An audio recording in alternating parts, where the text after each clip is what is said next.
因为年会大家停办，所以预计过年前大卖场甲购物中心的人潮将大大增加。所以市长上午伫经发局长陪同，特别来看因相关的防疫，其中上基本的量体温、喷酒精甲保持社交距离以外，包括收银台已经设立透明的塑胶来隔开人客甲工作人员，加上提供一摆使用的卫生手套。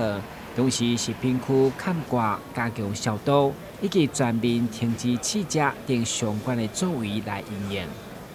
我们在服务台跟我们的收银区都有加装一个透明隔帘，就保障我们的员工。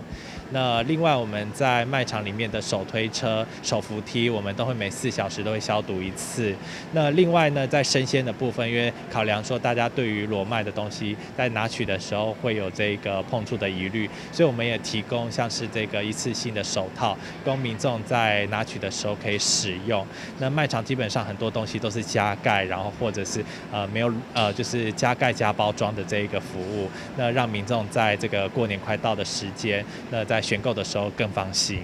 当然，大卖场全力配合政府防疫，让购物民众家出安心。不过，夜市防疫管制相对的较松，对此市长强调，一旦宣导无效，应该开单处罚的开单。夜市这个大卖场他们配合度比较高了，坦白说起来，夜市就是有点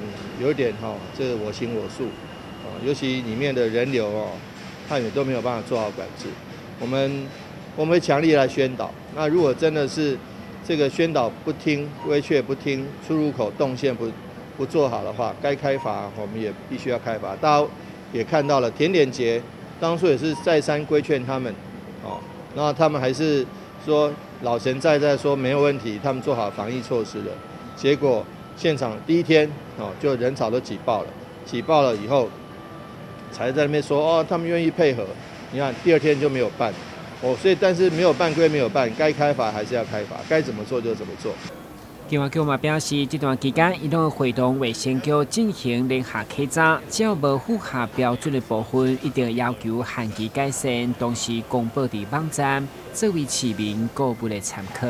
但新闻关之何乔邦采访报道。